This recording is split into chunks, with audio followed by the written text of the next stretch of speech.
Picture this. 6 NFL teams are already 0-3, staring at a season that feels like it's slipping away before it even begins. What could be causing such a rough start for these squads? After diving into the 6 unbeaten teams in our latest Pick 6 piece, https://www.athletic.com/NFL undefeated teams. We're flipping the script to examine the 6 winless ones. The Houston Texans, Miami Dolphins, New Orleans Saints, New York Giants, New York Jets, and Tennessee Titans have combined for a dismal 0-18 record so far. And at least 2 will likely hit 0-4, with the Texans facing the Titans on Sunday and the Dolphins taking on the Jets on Monday.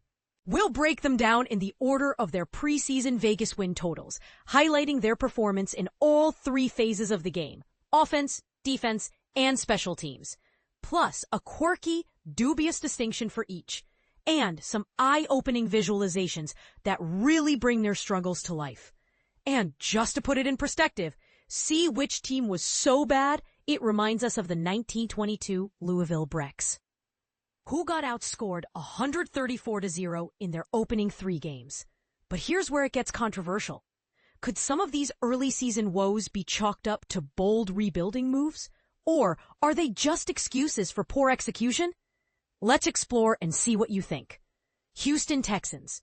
With a preseason Vegas win total of 9.5 and a 0-3 record against the spread, the Texans are grappling with challenges across the board. In terms of expected points added, EPA per play, a metric that measures how much a team's plays contribute to scoring, making it easier for beginners to understand efficiency. Their offense sits at 30th, while defense is 17th. Special teams EPA ranks a solid 3rd. Their dubious distinction? They're the 2nd team since 2000 to kick off 0-3 without letting opponents score more than 20 points in any single game. They fell 14-9 to the Los Angeles Rams, 20-19 to Tampa Bay, and 17-10 to Jacksonville. As the only playoff winner from last season now winless, the Texans' ownership hinted at big leaps forward in the offseason, but their roster changes lean toward long-term investments rather than quick fixes. Was there a misalignment in expectations? New offensive coordinator Nick Caley, fresh to NFL play calling, naturally needed time to adjust. Trading left tackle Laramie Tunsil and revamping nearly the entire offensive line meant the new group had to build chemistry on the fly. The receiver upgrades were praised, yet rookies like Jaden Higgins and Jalen Noel from Iowa State were bound to take a bit to gel. The offense feels transformed and might improve down the line. But right now, there's little evidence of imminent success. Those line changes seem more like shedding dead weight than adding clear strengths. Their offensive EPA has dipped from 25th last year to 30th, with running backs lacking the explosive plays they had with Joe Mixon, and quarterback C.J. Stroud possibly showing some regression. To turn this around, they need better support around him. It's also telling that under Stroud, the offense has never topped elite status, peaking at 15th in EPA during his rookie year. The Texans are the lone winless squad that stayed competitive in every contest, losing in the final moments each time. Maybe luck is due to swing their way. Still, their preseason playoff hopes were partly based on weak AFC South rivals, and with the Indianapolis Colts at 3-0, their road to recovery just got tougher. And this is the part most people miss. Is this a case of overhyping a rebuild or a necessary growing pain? What do you reckon? Should teams prioritize short-term wins over long-term bets? Miami Dolphins, clocking in with a 7.5 Vegas win total and 1-2 against the spread. The Dolphins are facing a mixed bag of issues. EPA per play shows them at 18th on offense and a troubling 32nd on defense, with special teams at 14th. Their dubious distinction? They're the first NFL team since the 1922 Louisville Brecks to surrender over 30 points in each of their first 3 games without forcing a single turnover. according to Pro Football Reference, https://stathead.com/tinygtzxq. Losses came at 33-8 to Indianapolis, 33-27 to New England, and 31-21 to Buffalo. Quarterback Tua Tagovailoa's yards per attempt and big play passing have declined steadily since his standout 2022 season under coach Mike McDaniel, drawing plenty of scrutiny given his $53.1 million salary. But the defense is equally problematic this year.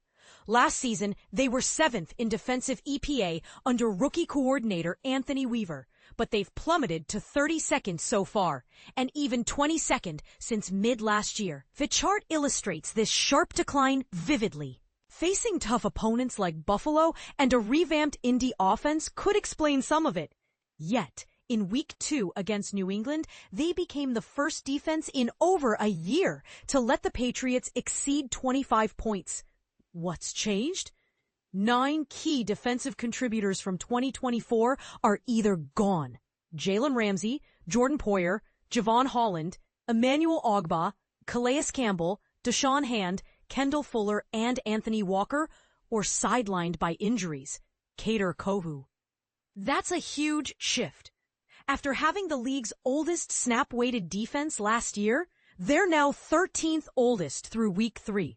With rookies like first-rounder Kenneth Grant and fifth-round picks Jordan Phillips, Jason Marshall Jr., and Dante Trader Jr. logging significant time. At best, it's a period of adjustment. But here's where it gets controversial. With such turnover, is blaming the defense fair? Or should the offense shoulder more blame for not controlling the game? Invite your thoughts.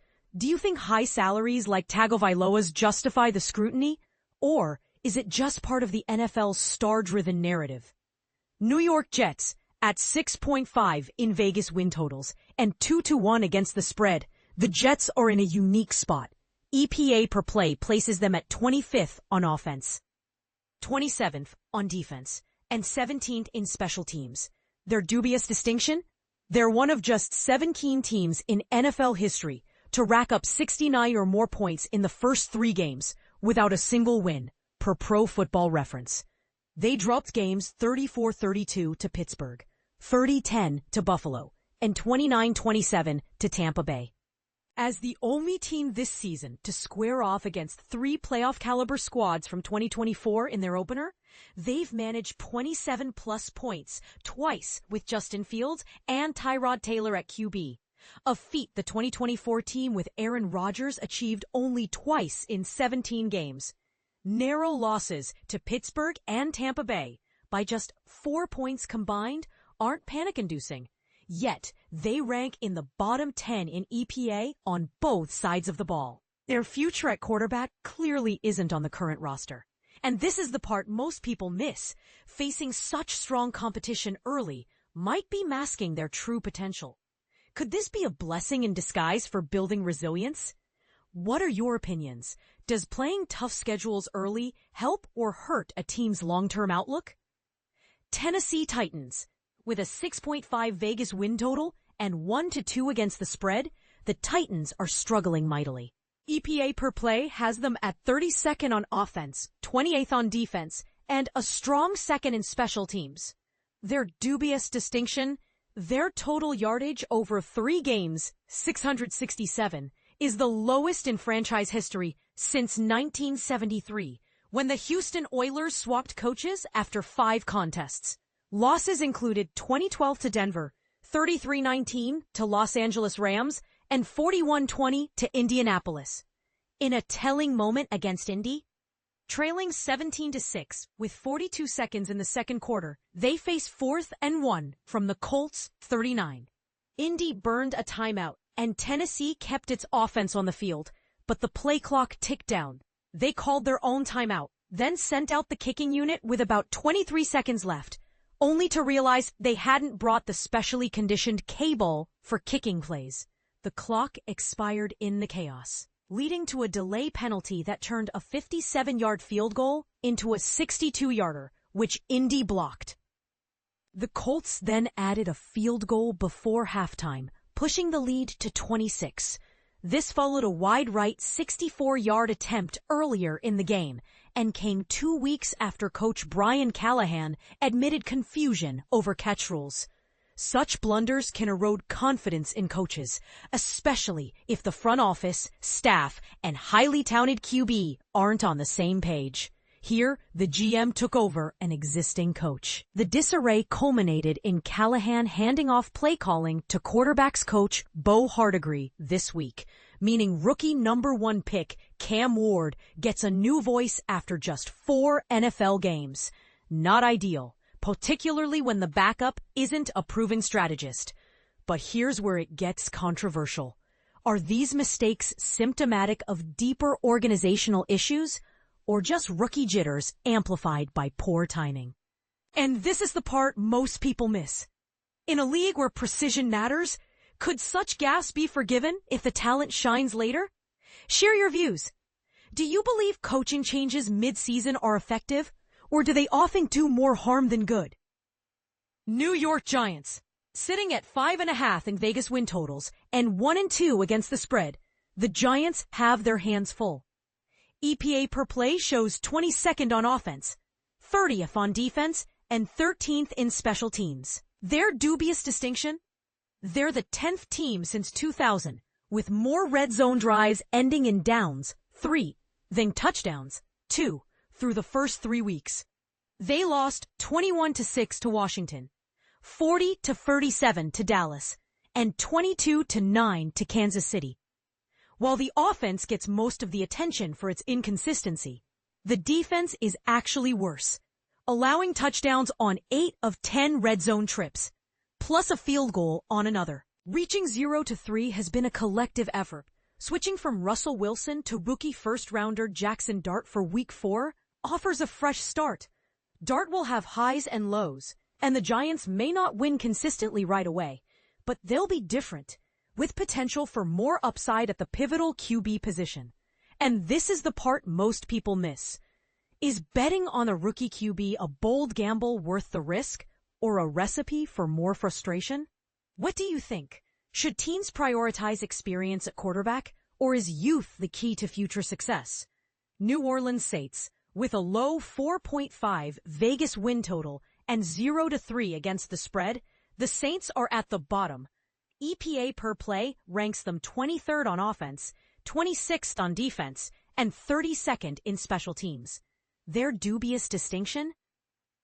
In Week 3, they trailed Seattle by an average of 25.99 points per play, the worst in 426 Saints games since 2000, according to True Media. Losses were 20-13 to Arizona, 26-21 to San Francisco, and 44-13 to Seattle. Last season, with Spencer Rattler, they went 0-6 and averaged 10.8 points per game offensively. This year, they're at 0-3 with 15.7 points per game. Derek Carr's retirement freed up cap space, but the timing left them without attractive veteran options, so they kept Rattler as a stopgap until rookie second-rounder Tyler showed he's ready. This is part of a broader reset, with the Saints ranking 32nd in 2025 cash spending.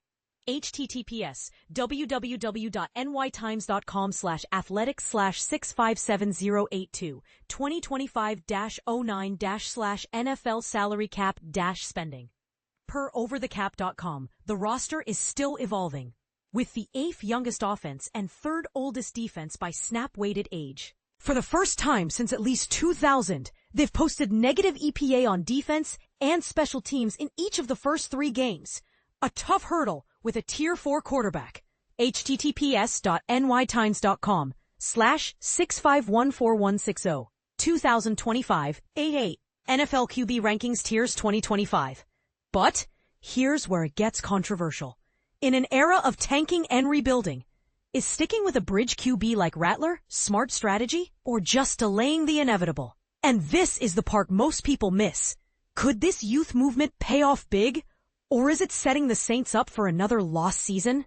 Weigh in below. Do you support aggressive rebuilds, or should teams aim for competitiveness every year?